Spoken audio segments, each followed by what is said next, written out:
to Delightful, Delicious, Delovely. My name is Christina Elise, and today I am going to be making another person's recipe. I am going to make a Bosh recipe. Bosh TV made a roasted salmon steak, a vegan salmon steak, and it was intriguing. I'm not going to make the broccolini and potatoes they made with it.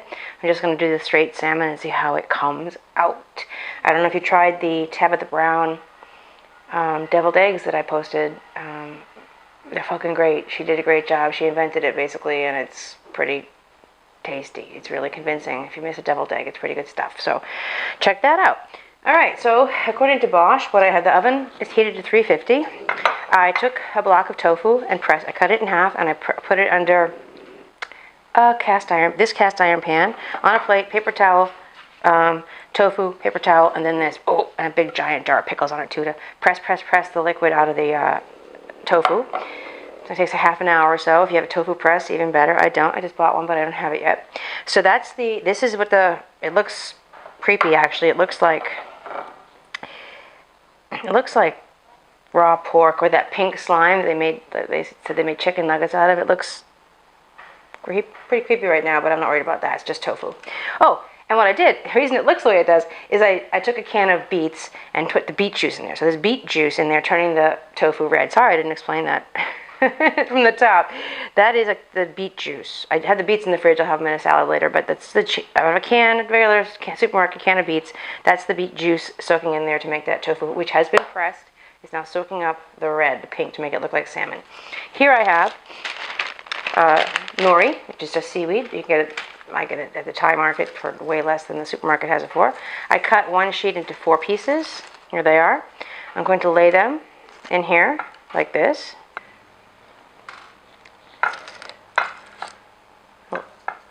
Like that. I'm going to take each of these little fake salmons, place it on top of that nori. Ooh.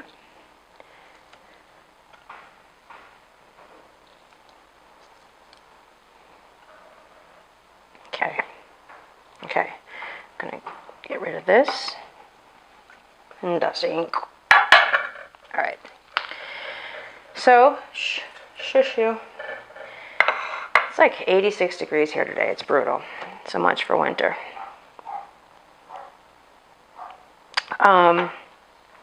Okay, as Bosh instructed, I'm going to top these things with a bunch of stuff. This is the juice of 1 lemon from my backyard, as it happens. I'm so sorry. By the way, these little thingy-majiggies I have that they use on cooking shows on TV with the stuff already prepped. I used to work in post-production in reality TV, a little known fact, for a company called, 2 companies, but 3 companies actually, but the one I worked for the longest was Magical Elves, and they do Top Chef. And every year, Top Chef has to get rid of all their stuff, and they have a little backyard parking lot sale of everything Top Chef uses, from commercial fryers, commercial friolators, to that stuff, to napkins, to pots and pans, to barbecue pits. I mean, like everything you can possibly think of, from every way to cook a thing, every way to serve a thing, and even down to tablecloths and stuff. So, and it was like for free. It's like everything's $1 or $5. Things that are worth $300 are $1. It's crazy. So I bought this kind of stuff. Like I got like 30 of these for $1. And I love them. Alright, so I'm pouring the juice from my backyard lemon over these little steaks. Okay, there's one. Hey, don't put it in the beet juice. I'm going to, this is 1 shallot that I chopped up. I'm just going to distribute it sort of evenly onto the little salmons.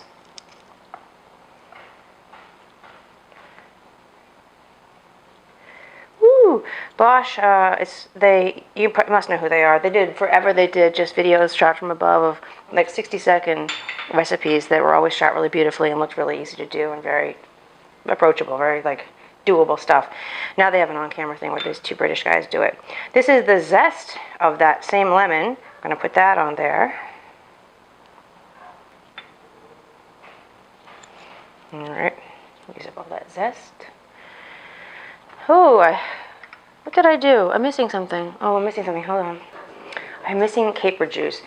Little jar of capers. This is a tablespoon of caper juice. Actually, I'm going to do that after. This is a tablespoon of capers from that same jar, chopped up. So I'm going to put the capers on top.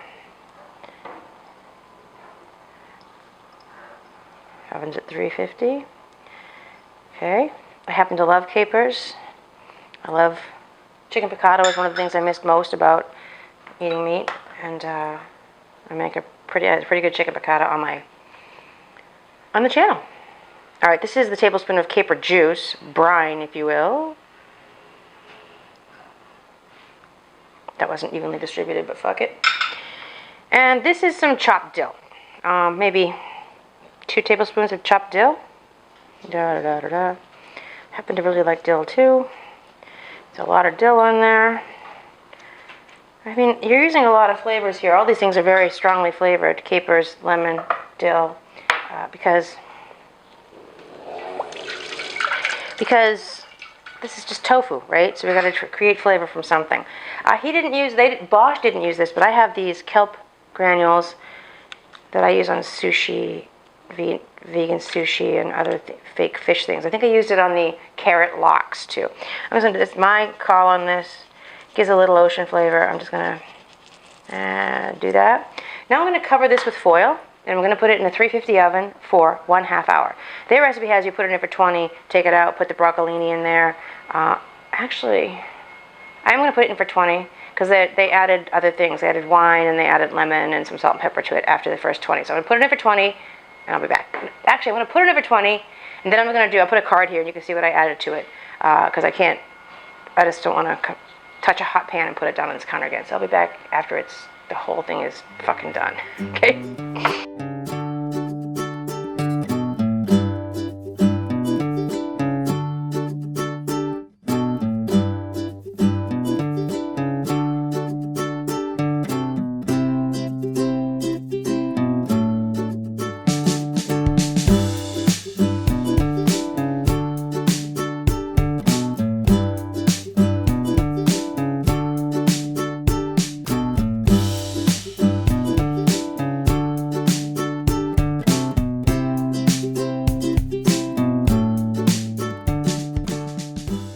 Okay, ladies and gentlemen, hot out of the oven. I did make the broccolini. I had some, so I thought, fuck it, why not make it?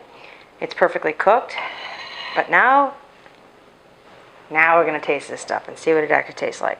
Looks pretty convincing, gotta say. Oh, when I took it, after 20 minutes, took it out of the oven, put the broccolini in. I put some white wine in there, some of this. I put some olive oil on top. And I added salt and pepper. That's all I did. I should have maybe added garlic, but I didn't. So that's what I did. And then I put it back in the oven for 10 minutes. Broccolini's perfectly cooked. And now I'm going to taste it. Okay. Wow. Texture. It's got the same resiliency. Alright, let me get some of the seaweed in the bottom here. Some of the nori. It's white in the middle. I'll show you. See, it's pretty white in the middle. I'm going to get some capers too. I'm going to get this lemon off of here. I'm going to get some capers, get the whole experience. Might need a little more pepper. Okay. Capers, lemon zest.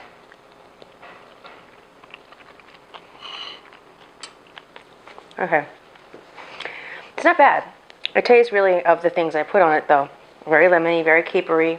Not seafoody really at all unless you get some of that nori. I wonder if I put some, hold on a second. I wonder what it would taste like with still crispy nori. Let me see. I make a little sushi roll with it. See what that tastes like. Pardon this, it might be messy. Pardon me. No. That's a no good. My dogs love this, by the way. That didn't work. Yeah, it's good. It's actually good. It's just no way it's salmon. It's a valiant effort. And it does taste good, and I will probably eat the whole thing. I'll probably eat all 4 of them. It tastes good, but it doesn't taste like salmon. So, therefore, it's not, unless you're really going for a visual, because it looked like salmon before I broke into it. No reason to waste the juice of the beets, really. Just make this a little baked fish patty. Maybe it would be better if it was, I don't know. It's not bad. Trust me. It's good. But I happen to really like lemon. I really like capers. And yeah, and dill. So it's all of my sort of favorite flavors in one place. So I like it. I like it. I wonder if we fried it. I'm not going to do that, but this is the Bosh recipe, by the way. It's a thumbs up for me. It's just not a salmon recipe necessarily. Hope that's not mean. But anyway, it is good. I did like it. I would eat it. I will eat it, and I would make it again even. So there. All right, it is good. I would say the deviled eggs that I made, the Tabitha Brown's deviled eggs, were like on the convincing meter of 1 to 10. It was like an 8. I would put this closer to a 5 as far as being convincing. They're both delicious. I would say her eggs were 8 on the delicious factor, and I would put this on a 7 on the delicious factor. But if you're not a big fan of lemon and capers and dill, then you're not going to like this. If you don't like tofu, you're not going to like it. I like all those things, so I like it. So there. That is my attempt at the Bosh recipe. I hope I didn't fuck anything up or misrepresent anything. I love them. I love Tabitha Brown too. I love Bosh. I love their really short, 60-second, succinct, in and out vegan recipes. And yeah, so there. I'm rambling now, but that's it. Please subscribe. Be safe. Wear a mask. Don't be a dick. Okay. Bye.